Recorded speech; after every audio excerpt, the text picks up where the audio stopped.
திருவெற்றியூரில் heaven TV நடத்தும் தரிசன விதைகள் மற்றும் தரிசன உயிர்நீட்சி கூடுகைக்கான ஆயத்த ஜெபம். நாள் 2025 ஏப்ரல் 19, மூன்றாவது சனிக்கிழமை. நேரம் காலை 9:30 மணி முதல் மதியம் 1:30 மணி வரை. இடம் பரலோக ஜெப மையம், 59 ஏகவல்லியம்மன் கோயில் தெரு, திருவெற்றியூர், தேரடி மெட்ரோ அருகில், சென்னை 19. தேவ செய்தி சகோதரர் P. Matthew, founder heaven TV. துதி ஆராதனை, ஆசீர்வாத செய்தி, பங்காளர் ஜெபம், அன்பின் விருந்து. சபை பாகுபாடின்றி அனைத்து போதகர்கள், ஊழியர்கள், விசுவாசிகள் அனைவரும் குடும்பமாய் கலந்து கொள்ள அன்புடன் அழைக்கிறோம். உங்கள் வரவை ஆவலோடு எதிர்பார்க்கும் mister Gilbert Roy, heaven TV president மற்றும் ஹெவன் டிவி குடும்பத்தார்.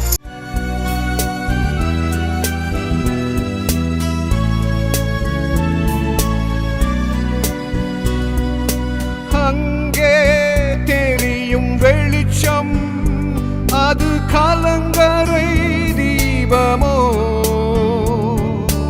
அங்கே தெரியும் வெளிச்சம், அது கலங்கரை தீபமோ? இயேசு ராஜனின் முகத்தின் வெளிச்சமே, இயேசு ராஜனின் முகத்தின் வெளிச்சமே, முகத்தின் வெளிச்சமே. என் இதயம் இயேசுவுக்கு தெரியும், என் வேதனை இயேசுவுக்கு புரியும். என் தனிமை, என் சோர்வுகள் இயேசென்னை தேற்றுவார், இயேசென்னை தேற்றுவார். ஆண்டவரும் இரட்சகருமாகிய இயேசு கிறிஸ்துவின் இனிய நாமத்தினாலே உங்களை வாழ்த்துகிறேன். வசனத்தின் வெளிச்சத்தில் உங்களை சந்திப்பது ஒரு பெரிய மகிழ்ச்சி. விசேஷமாக வசனத்தினூடாக ஆத்துமாக்களை நடத்துவது, குறிப்பாக நம்முடைய இந்த தரிசனத்தை நேசிக்கிற அருமையான பரலோக பங்காளர்களுக்கு இப்படிப்பட்ட உற்சாகமூட்டும் சத்தியங்களை பேசுவது எனக்கு ஒரு பெரிய மகிழ்ச்சி. கடந்த நாட்களில் குறிப்பாக இந்த குருத்தோலை ஞாயிறு அன்று அந்த அனுசரிப்பினுடைய காரியங்களை பார்த்த பொழுது எனக்கு மகிழ்ச்சியாக இருந்தது. நான் அன்று சென்னையில் வில்லிவாக்கம் பகுதிகளில் கர்த்தருடைய ஊழியத்தை செய்வதற்கு வாய்ப்பு கிடைத்தது. ரொம்ப முக்கியமான காரியத்தை நான் பார்க்க முடிந்தது. எங்கு பார்த்தாலும் அந்த குருத்தோலைகளை பிடித்து கொண்டு ஜனங்கள் பவனி வந்ததையும், கிறிஸ்தவர்கள் அல்லாதவர்கள், ஆவிக்குரிய கிறிஸ்தவர்கள், பாரம்பரிய கிறிஸ்தவர்கள் என்று சொல்லி அவங்கவுங்க ஸ்டைலில் நிறைய காரியங்களை பார்க்க முடிந்தது. எங்கே பார்த்தாலும் அந்த குருத்தோலைகளை மாடலாக செய்து வைத்திருந்ததெல்லாம் பார்க்க முடிஞ்சது. ஸோ இப்போது இந்த ஈச் ஒன் ரீச் ஒன், ஒவ்வொருவரும் ஒருவரையாவது ஆதாயப்படுத்த வேண்டும் என்று சொல்லி நாம் தியானிச்சிட்டு இருக்கிறோம். ஸோ அந்த வகையில் நான் இயேசுவுக்கு சொந்தம் என்ற தலைப்பில் இன்றைக்கு நான் உங்களோடு சில காரியங்களை நான் பகிர்ந்து கொள்ள வாஞ்சிக்கிறேன். அதற்கு நான் ஆதாரமாய் எடுத்துக்கொண்ட வேத பகுதியானது மார்க்கு 11வது அதிகாரத்தில் இருக்கக்கூடிய முதலாவது 18 வசனங்களையும் வைத்து உங்கள் மத்தியில் சில காரியங்களை நான் பகிர்ந்து கொள்ள வாஞ்சிக்கிறேன். என் அன்பு தேவ பிள்ளைகளே, இந்த நாட்களில் இதுக்கு முன்னாடி இந்த வார்த்தையை கொடுத்துருக்கலான்னு யோசிக்கலாம். எனக்கு அன்று இந்த காரியங்கள் எல்லாம் பார்த்த பொழுது நம்ம எல்லாருமே நமக்குள்ளால் ஒரு எண்ணம் இருக்குது, நம்ம எல்லாம் இயேசப்பாவுடைய பிள்ளைகள், அவர் தான் நம்ம தெய்வம்.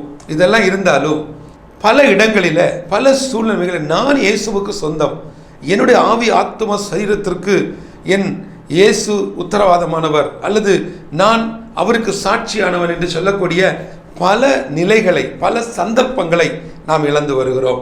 என் அன்பு தேவ பிள்ளைகளே, இந்த வார்த்தைகளை கேட்கிற நீங்களும் நானும் கர்த்தருக்குள் மிகவும் சிறந்தவர்கள். என்று சொன்னால் இந்த உலகத்தில் எத்தனையோ பேருக்கு கிடைக்காத நல்ல ஸ்லாக்கியங்களை ஆண்டவர் நமக்கு தந்திருக்கிறார்.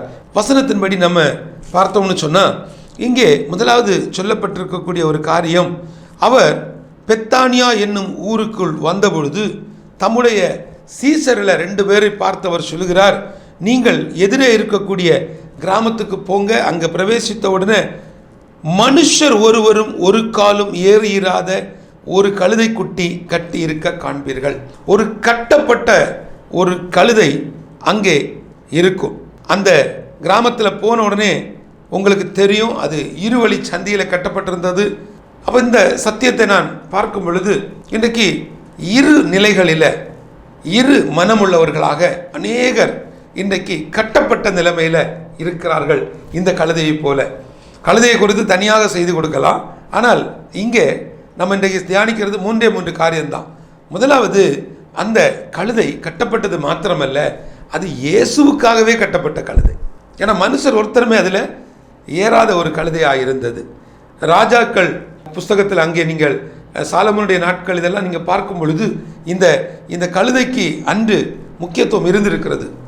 இங்கே யூதருடைய ராஜா அதில் ஏறி வரக்கூடிய ஒரு பெரிய ஒரு பாக்கியத்தை அங்கே காட்டப்பட்டிருக்கிறது. நம்முடைய பார்வையில் அந்த கழுதை என்பதை நாம் அந்த ஒரு மிருகத்தை குறித்து பார்க்கும் பொழுது அது நம்முடைய பார்வையில் ரொம்ப அற்பமான ஒரு காரியமாக இருக்கலாம். ஆனால் இயேசு இங்கே சொல்லுகிறார், நீங்கள் போங்க, அதை நீங்கள் அவிழ்க்கும் போது கேட்பாங்க, ஏன் இதை அவுக்குறீங்க? கேட்கும் பொழுது நீங்கள் சொல்லணும், இது ஆண்டவருக்கு வேண்டும் என்று சொல்லுங்கள். அன்பு தேவ பிள்ளைகளே, குடும்பங்களில் வருஷ கணக்கில் பலர் கட்டப்பட்ட நிலைமையில் இருப்பார்கள்.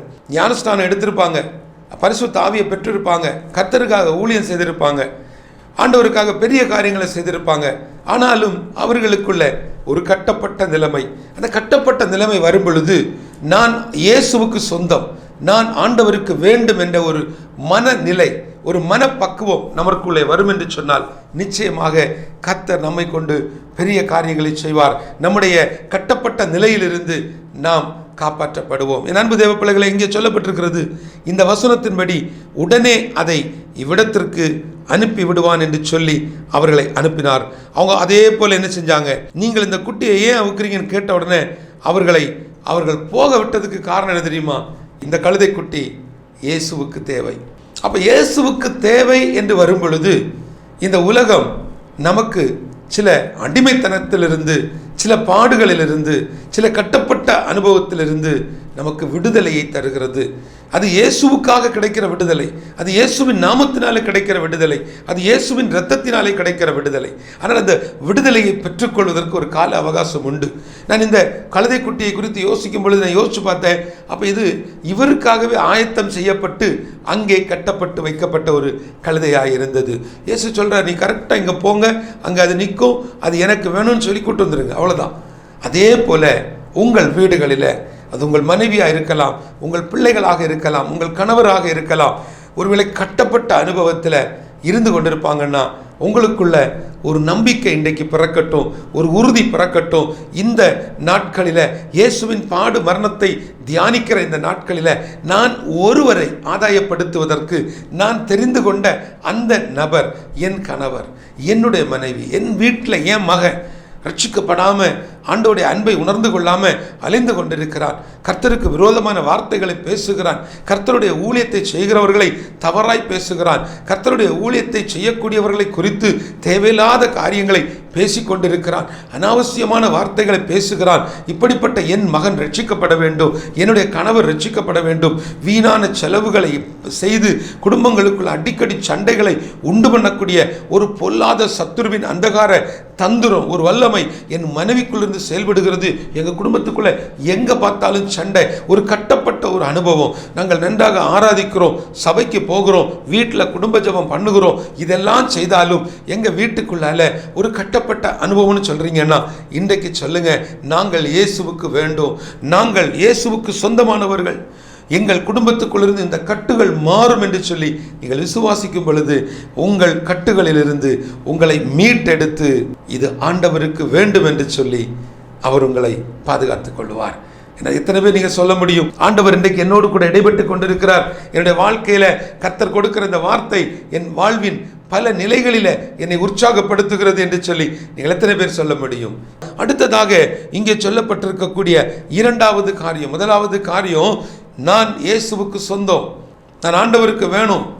ஒருவேளை ரட்சிக்கப்பட்டவங்களா இருக்கலாம், நல்ல பொறுப்பில் இருக்கலாம், நல்ல நிலைகளில் இருக்கலாம், கர்த்தர் உங்களை ஊழியத்தின் பாதையில் உயர்ந்த நிலைமைகளில் கொண்டு வரும் பொழுது, என் அன்பு தேவ பிள்ளைகளை, கொஞ்சம் தாழ்மையாக மனுஷருக்கு முன்பதாகவும் கர்த்தருக்கு முன்பதாகவும் யோக்கியமானதை செய்வதற்கு நாம் உற்சாகப்பட வேண்டும்.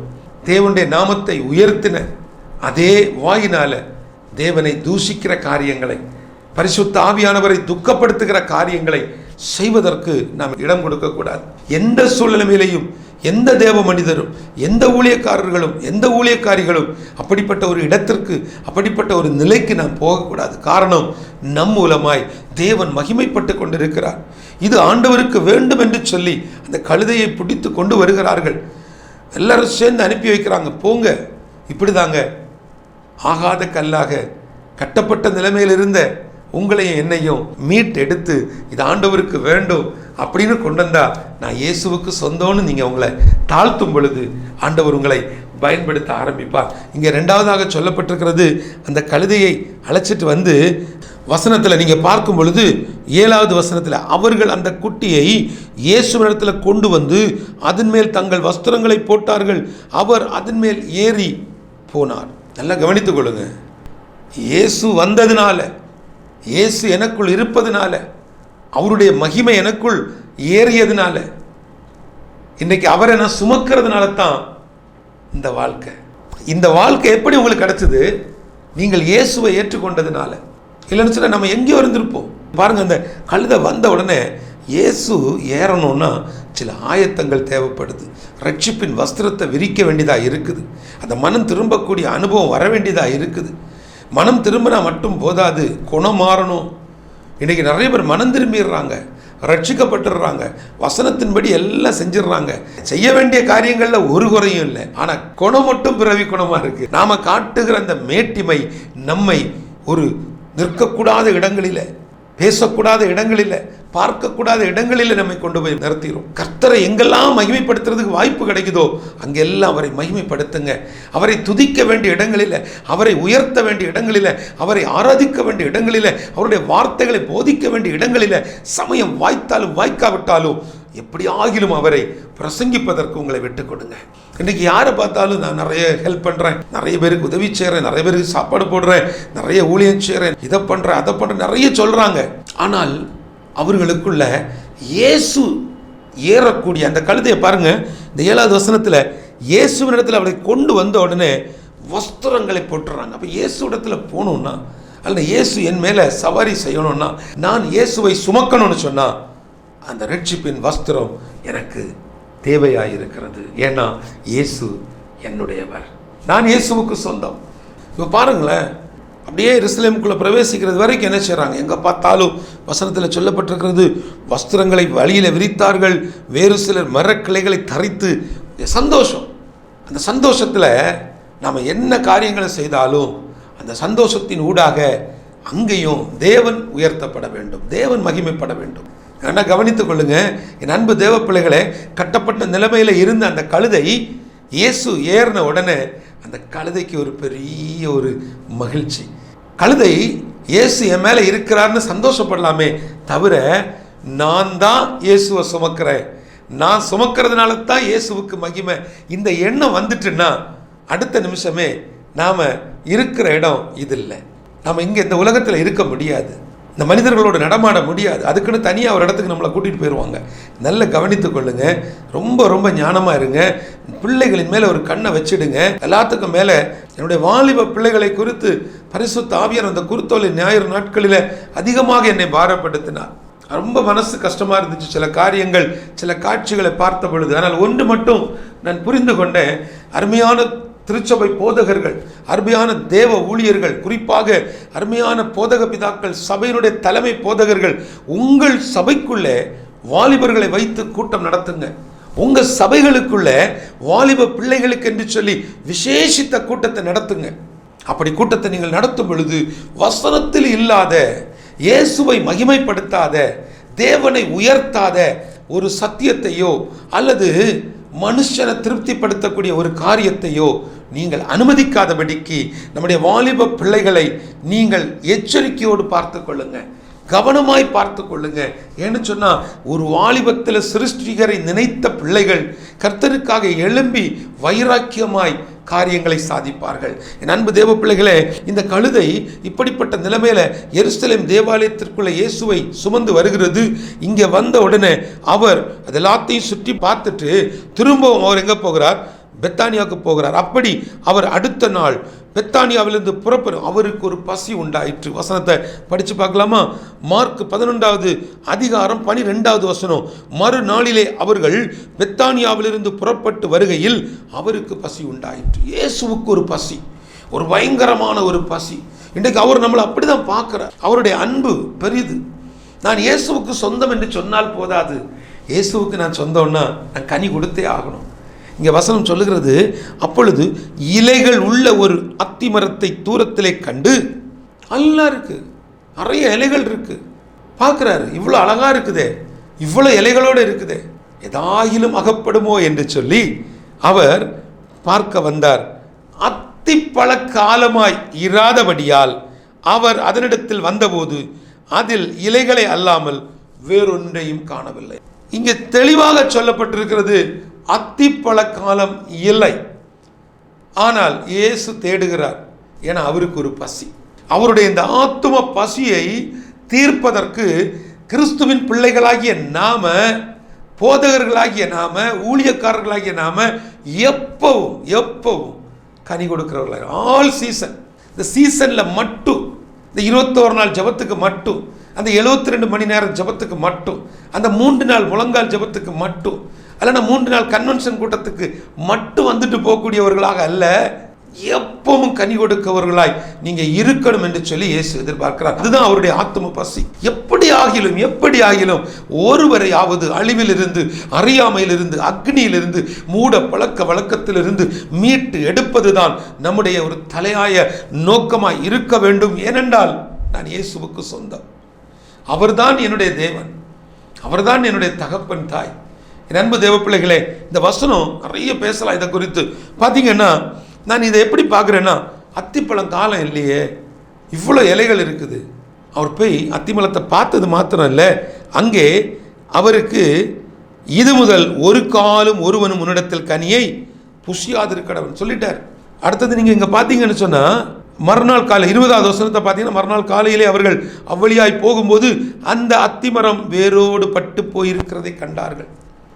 சில நேரங்களில், சில சூழ்நிலைகளில், கனி கொடுக்க வேண்டிய நாட்களில், பிரகாசிக்க வேண்டிய நாட்களில், அவருக்காக பயன்பட வேண்டிய நாட்களில் பயன்படாமதுபடிக்கு எங்கேயாவது உட்கார்ந்து யாரை குறித்தாவது பேசிக்கொண்டு தேவையில்லாத காரியங்களை செஞ்சுட்டு எப்போ பார்த்தாலும் தொலைபேசியில் உட்கார்ந்து பேசி பேசி பேசி அலைஞ்சு திரிஞ்சு எல்லா ஊழியத்தையும் நான் செஞ்சிட்டேன், கர்த்தர் எனக்கு கொடுத்த ஊழியத்தை நான் அதிகமாக செஞ்சிட்டேன்னு அவர் அழைத்த அழைப்பையும் மறந்து, தன்னுடைய ட்ராக்கை மறந்து ஓடிக்கொண்டிருக்கக்கூடிய அநேகர் இந்த நிகழ்ச்சியை பார்த்து கொண்டிருக்கிறீங்க. என் அன்பு தேவ பிள்ளைகளை, கர்த்தர் எந்த அழைப்புக்காய் உங்களை அழைத்தாரோ அந்த அழைப்பில் ஓடுங்க. அவருக்கு பிரியம் இல்லாத, அவருடைய ஆலோசனை இல்லாத, அவருடைய நடத்துதல் இல்லாத, பரிசுத்த ஆவியானவருடைய ஆளுகை இல்லாத எந்த காரியத்தையும் செய்யாதீங்க. அதை தாண்டி நீங்கள் செய்தீங்கன்னா நிச்சயமாக நீங்களும் பட்டு போகக்கூடிய, அல்லனா வேரோடு பட்டு போகக்கூடிய சில சூழ்நிலைகளில் மாட்டிக்கொள்வீங்க. வேரோட பிடுங்கி போட்டால் திரும்ப அந்த வேரை நாட்டி, திரும்ப அந்த இதுக்கு தண்ணி ஊற்றி, திரும்ப அது எழும்பி வருவதற்கு எத்தனை வருஷம் பிடிக்கும். ஒரு மனிதனுடைய வாழ்க்கை, ஒரு தேவ மனிதனுடைய வாழ்க்கை, ஒரு குடும்ப தலைவனுடைய வாழ்க்கை, ஒரு குடும்பத்தை நிர்வகிக்கக்கூடிய ஒரு தாய், ஒரு குடும்ப தலைவி, அவர்களுடைய வாழ்வில் தேவனுக்கு பிரியமில்லாத ஒரு காரியம், தேவனை மகிமைப்படுத்தாத ஒரு காரியம் இருந்து வேரோட பட்டு போகக்கூடிய, கனி கொடுக்காத அனுபவம் இல்லாத இதான் நடக்கும். வேரோட பட்டு போகக்கூடிய ஒரு அனுபவம் வந்துட்டுனா நீங்கள் திரும்ப ஆண்டவரே அப்படின்னு நீங்கள் விழுந்து, ஆண்டவரே நான் உமக்கு சொந்தம்ப்பா, நான் உங்கள் பிள்ளைன்னு சொல்லி நீங்கள் திரும்ப அழுது கதறி இரக்கத்தில் ஐஸ்வர்ய சம்பன்னர் உங்களை மீட்டு எடுத்து திரும்ப உங்களை தூக்கி எடுத்து திரும்ப நீங்கள் அந்த ஆதி நிலைக்கு வருவதற்கு எத்தனை வருடங்கள் பிடிக்கும்? அதற்கு நீங்கள் எவ்வளவு பிரயாசங்கள் பட வேணும் யோசிச்சு பாருங்களேன். அப்போ கனி கொடுக்க வேண்டிய நாட்களில் நீங்கள் கனி கொடுக்கிறவர்களாய் மாற வேண்டும். அதுதான் இந்த 2வது காரியம். அடுத்தது, அவர் எருசலேமுக்குள்ள வாராரு. அங்கே வந்தால் விற்கிறவர்களையும் கொள்ளுகிறவர்களையும் துரத்தி விட்டு, காசிக்காரருடைய பலகைகளையும் புறா விற்கிறவர்களுடைய ஆசனங்களையும் கவிழ்த்து, 16வது வசனம், ஒருவனும் தேவாலயத்தின் வழியாக யாதொரு பண்டத்தையும் கொண்டு போக விடாமல் என்னுடைய வீடு எல்லா ஜனங்களுக்கும் ஜப வீடு எனப்படும் என்று எழுதியிருக்கவில்லையா? இன்னைக்கு அவருடைய ஜப வீட்டை, அவருடைய ஆலயத்தை கள்ளர் குகையாய் மாற்றிவிட்டீர்களே என்று சொல்லி அவர் பரிதபிக்கிறார். அவருடைய பாடு மரணங்களை தியானிக்கிறனா, இன்றைக்கும் அவர் வாழ வேண்டிய ஆலயத்தை கள்ளர் குகையாய் மாற்றி போட்ட அநேகர் இந்த நிகழ்ச்சியை பார்த்து கொண்டிருக்கிறீங்க. அந்த ஆலயத்திற்குள் அவர் வீற்றிருந்தார், பரிசுத்த ஆவியானவராய் வீற்றிருந்தார். இன்னைக்கு அவர் உள்ள இருக்க முடியல. ஏன்னா அந்த ஆலயம் முழுசும் தேவையில்லாத காரியங்கள், குடுக்கல்கள், வாங்கல்கள், விற்கல்கள், அது இதுன்னு ஏகப்பட்ட பிரச்சனைகள். அவருடைய ஆலயத்தினூடாக வேறு எந்த பண்டத்துக்கும் அங்கே இடம் இல்லை. சில நேரங்களில் அவர் வீற்றிருக்கும் இந்த ஆலயத்திற்குள்ள நீங்கள் திட்டம் போடுறீங்க. இயேசுவை விட்டுட்டு இன்னொரு போதனைக்கு போறீங்க, இயேசுவை விட்டுட்டு இன்னொரு புதிய கலாச்சாரத்துக்குள்ள போறீங்க. வாலிபர்களை நடத்த போறேன், நான் புதுசா ஒன்று செய்ய போறேன், நான் புதுசா ஒரு காரியத்தை செய்ய போறேன், நான் புதுசா ஒரு ஊழியத்தை செய்ய போறேன். வேறொரு இயேசு இல்லை, வேறொரு சுவிசேஷம் இல்லை. என் அன்பு தேவ பிள்ளைகளே, அவருடைய வீடு எல்லா ஜனங்களுக்கும் ஜப வீடு. அதை கள்ளர் குகையாய் மாற்றிவிடக்கூடாது. இந்த நாட்களில் இப்படிப்பட்ட தியானத்தை நீங்கள் தியானியுங்கள். தனியாக இருந்து அவரிடத்தில் பேசுங்க. இங்கே அழகாக சொல்லப்பட்டிருக்கிறது, ஆகிலும் ஜனங்கள் எல்லாரும், அதாவது வேத பாரகரும் பிரதான ஆசிரியரும் அவரை கொலை செய்வதற்கு திட்டமிட்டார்கள். ஆனால் ஜனங்கள் எல்லாரும் அவருடைய உபதேசத்தை குறித்து ஆச்சரியப்பட்டபடினாலே அவருக்கு பயந்திருந்தார்கள். என் அன்பு தேவ பிள்ளைகளை, எத்தனை பேர் நீங்கள் சொல்ல முடியும், இயேசுவின் நாமத்தினாலே சொல்லுகிறேன், இன்றைக்கு நான் இயேசுவுக்கு சொந்தம், நான் அவருக்கு சொந்தம். இந்த நாட்களிலேயும் கூட நீங்கள் அவருக்காக பயன்பட வேண்டிய ஒரு கழுதையாய் மாற வேண்டும். இது ஆண்டவருக்கு வேண்டுங்க, நான் அவருக்கு சொந்தம். இதை நான் செய்யக்கூடாது, இந்த காரியத்தை நான் பேசக்கூடாது, இதை நான் பார்க்கக்கூடாது, இந்த இடத்துல நான் இருக்கக்கூடாது, இந்த புஸ்தகத்தை நான் படிக்கக்கூடாது. நான் படிக்க வேண்டிய புஸ்தகம் பரிசுத்த வேதம். தேவையில்லாத புஸ்தகங்களை நான் படிக்கக்கூடாது. யூடியூப்ல போன நான் ஆண்டவருடைய காரியம் எனக்கு எது தேவை அதை தான் நான் பார்ப்பேன், அதை தான் படிப்பேன். தேவையில்லாத காரியங்களில் நான் தலையிட மாட்டேன். ஏன்னா நான் இயேசுவுக்கு சொந்தம். இவ்வளோ நாள் நான் கட்டப்பட்டு கிடந்தேன், இப்போ தான் என்னை அவுத்துட்டு வந்திருக்கிறாங்க. என் மேலே இயேசு சவாரி செய்ய போகிறார். நான் இயேசுவை சுமந்துட்டு போகிறேன். தரிசன தேசத்தில் உள்ள ஜனங்களுக்கு இந்த இயேசுவை சுமந்து கொண்டு, இந்த சுவிசேஷத்தை சுமந்து கொண்டு, இந்த வசனத்தை சுமந்து கொண்டு அவர்களுக்கு நான் கொண்டு போகும் பொழுது, இயேசு ஏறி இருக்கக்கூடிய, இயேசு என் மேலே இருக்கக்கூடிய, இந்த வசனம் என் மேல் விழக்கூடிய, இதை சுமக்கக்கூடிய தகுதியுள்ள ஒரு பாத்திரமாய் என்னை மாற்றுங்கப்பா, என்னை மாற்றுங்க. அடுத்ததாக அவருடைய பசி, அந்த ஆத்தும பசியை நான் தீர்க்கணும். அதுக்கு நான் கனி கொடுக்கணும். இன்றைக்கி இயேசுடைய ஆத்தும பசியை தீர்க்கணும்னா, அந்த பசி நிற்கணும்னா, அவர் தாகமாக இருக்கிறேன்னு சொன்னாரே, அந்த தாகத்தை தீர்க்கணும்னு சொன்னால் வேற ஒன்றுமே நீங்கள் செய்ய வேண்டாம். கனி கொடுக்கிறவர்களாக நீங்கள் மாறுங்க. அவருடைய சுவிசேஷம் நிலைப்படும். கடைசியாக ஒரு காரியம் என்ன தெரியுமா? அவருடைய ஆலயம், அது அந்த ஆலயம் ஜப வீடு. ஏன் வீடு? ஜப வீடு. இதை கள்ளர் குகையாக மாற்றிட்டீங்களே கேட்குறாரு. அப்போ இந்த அழுக்குகள் எல்லாத்தையும் மாற்றணும். ஜெபிக்கலாமா? கிருபையும் இரக்கமும் நிறைந்தவரே, பரிசுத்தமுள்ள எங்கள் நல்ல தெய்வமே, உமக்கு நாங்கள் நன்றி செலுத்துகிறோம். இன்றைக்கும் கூட நான் இயேசுவுக்கு சொந்தம் என்ற உணர்வை நீர் எங்களுக்கு தந்தபடினால நன்றி. ஒருவரை ஆகிலும் நாங்கள் ஆதாயப்படுத்த வேண்டும் என்று சொல்லி, ஈச் ஒன் ரீச் ஒன் என்று சொல்லி நாங்கள் பேசி கொண்டிருக்கிறோம். இந்த வார்த்தைகள் பலருக்கு பிரயோஜனமுள்ளதாய் மாறட்டும். கேட்கிற ஜனங்கள் இந்த சத்தியத்தை புரிந்து கொண்டு தனிமையாய் அமர்ந்திருந்து அவருடைய சமூகத்தில், ஆண்டவரே நான் உமக்கு வேண்டும் அப்பா, நீர் எனக்கு சொந்தம், நான் உமக்கு சொந்தம், நான் இயேசுவுக்கு சொந்தம், என்னை எடுத்து பயன்படுத்தும். என்னுடைய இருதயத்தில் உள்ள கள்ளர் குகையாய் மாற்றப்பட்ட அனுபவங்களை மாற்றுங்க, என்னை பலப்படுத்துங்க, ஆசீர்வதிங்க. விசேஷமாக மிஷனரி ஊழியத்திற்காக, மிஷனரி தரிசனத்திற்காக, சபை கட்டுமான பணிக்காக, பிள்ளைகளுக்காக, மிஷனரிகளுடைய பிள்ளைகளுக்காக உதவி செய்வதற்காய் பொருத்தனை எடுத்துக்கொண்ட ஒவ்வொருவருக்காய் ஜெபிக்கிறோம். மாதந்தோறும் அந்த ஆண்டவரே அந்த சந்தாக்களை கட்டுவதற்கு, ஆண்டவரே அந்த பிள்ளைகளுக்கான உதவிகளை தருவதற்கு ஏற்ற வழி வாசல்களை என் ஆண்டவர் திறந்து தர வேண்டும் என்று சொல்லி ஜெபிக்கிறோம்.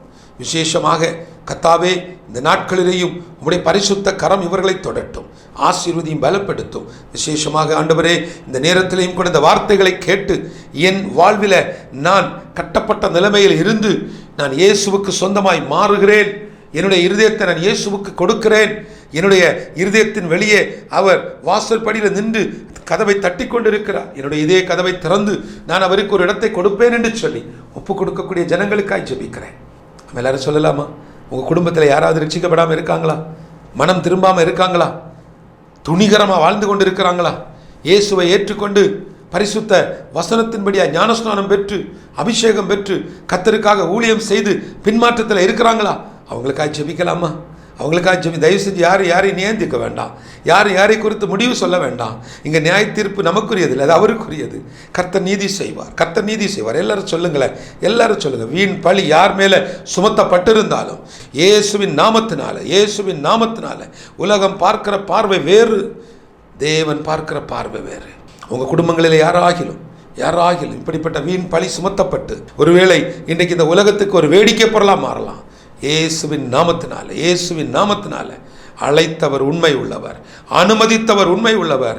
திரும்பவும் எழுப்பி நிலை நாட்டுவதற்கு, திரும்பவும் கட்டி எழுப்புவதற்கு, திரும்பவும் அந்த ஆதி ஸ்தானத்தில் அந்த ஆதி அன்பில் கொண்டு வருவதற்கு ஒரே ஒரு வார்த்தை சொல்லுவீங்களா? நான் இயேசுவுக்கு சொந்தம். அங்கிள் ஆண்டி சொல்லுங்களேன், நான் இயேசுவுக்கு சொந்தம். கர்த்தர் தீர்க்காயுசை உங்களுக்கு தருகிறார்.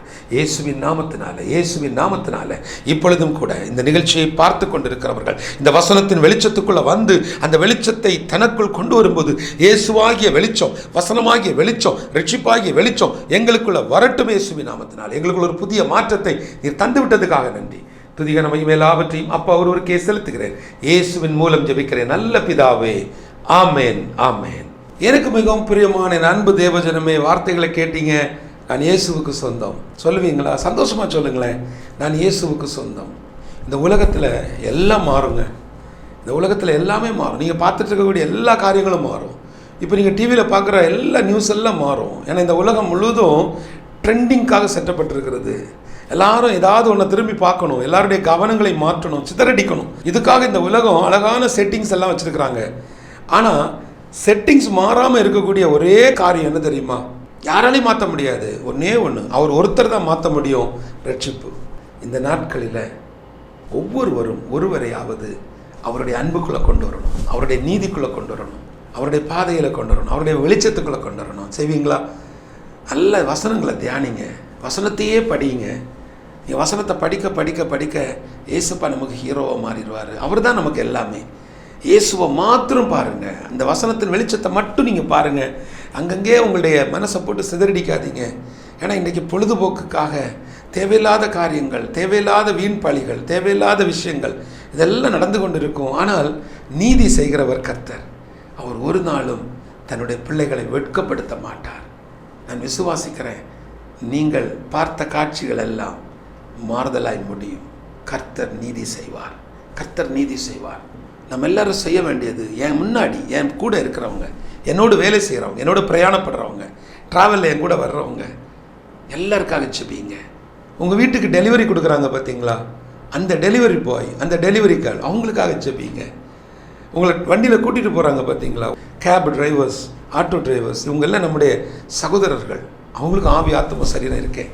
அவர்களுக்காகவும் இயேசு அடிக்கப்பட்டு இருக்கிறார், அவர் ரத்தம் சிந்தி இருக்கிறார். அந்த ரத்தம் சிந்தின அந்த பாடு மரணத்தை தியானிக்கிறோம். குட் ஃப்ரைடே, ஈஸ்டர் இதெல்லாம் இயேசுவை கொண்டாட வேண்டிய நாட்கள். குட் ஃப்ரைடேன்னு சொன்னோன்னா அழுது கதறி கூப்பாடு போட்டு கருப்பு சட்டை போட்டுக்கிட்டு இயேசு ஃபோட்டோலாம் வச்சுக்கிட்டு நான் இதுதான் இயேசுன்னு சொல்லி பூமாலையெல்லாம் போட்டுக்கிட்டு இதெல்லாம் தூக்கி போட்டுருங்க. இந்த பாரம்பரியம் ஒன்றுமே வேண்டாங்க. நீங்கள் இருக்கிற இடத்துல இயேசுவேன்னு கூப்பிடுங்க. இயேசுப்பா நான் உங்களுக்கு சொந்தம், நான் உங்களுக்கு சொந்தம். எனக்குள்ள ஏதோ சில காரியங்கள், ஏதோ சில சூழ்நிலைகள், நீங்கள் அப்படி சொல்லி பாருங்கள், அவர் உங்களுக்குள் வருவார். சாதாரண கழுதை, கட்டப்பட்ட கழுதை, திரும்பி பார்க்க முடியாத ஒரு மனுஷனாக நீங்கள் இருந்திருப்பீங்க. உங்களை காரி துப்பியிருப்பாங்க, வீட்டில் உங்களை ஒதுக்கி வச்சுருப்பாங்க. நான் இயேசுவுக்கு சொந்தம்னு சொல்லுங்கள், இயேசு உங்கள் வாழ்க்கையில் வருவார். உங்கள் வாழ்க்கை மாற்றப்படும். ஒருவேளை உங்களுக்காக ஜெபிக்கணும், இன்னும் இயேசுவை பற்றி அறிந்து கொள்ளணும், கால் பண்ணுங்கள், நம்ம பேசுவோம். நிச்சயமாய் மாற்றம் வரும். நான் விசுவாசிக்கிறேன், இந்த தடவை குட் ஃப்ரைடே நிறைய பேர் இயேசுடைய அன்பை ஏற்றுக்கொள்வாங்க. மனசார நீங்கள் அவர்கிட்ட சொல்லுங்கள், இயேசுப்பா நான் உங்களுக்கு சொந்தம், நீங்கள் தான் என் தெய்வம்னு சொல்லுங்கள். அவர் வருவார், உங்கள் வாழ்க்கையை மாற்றுவார். உங்களுக்காக தொடர்ந்து ஜெபிக்க விரும்புகிறேன். உங்களோடு கூட சேர்ந்து ஜெபிக்கணும்னா இந்த நம்பரில் நீங்கள் எனக்கு கால் பண்ணுங்கள். கர்த்தருக்கு சித்தமானால், கர்த்தருடைய வருகை தாமதிக்குமானால் அடுத்த வாரம் இதே நாள் இதே நேரம் இதே தொலைக்காட்சியில் உங்களை சந்திக்கும் வரை உங்களிடமிருந்து விடைபெறுவது உங்கள் அன்பு சகோதரன் Matthew. May God bless you. காலை முதல் அந்தி மாலை வரை கருத்தாய் ஜெபித்திடுவோ, ஆதி முதல் அந்தம் வரை உம்மையே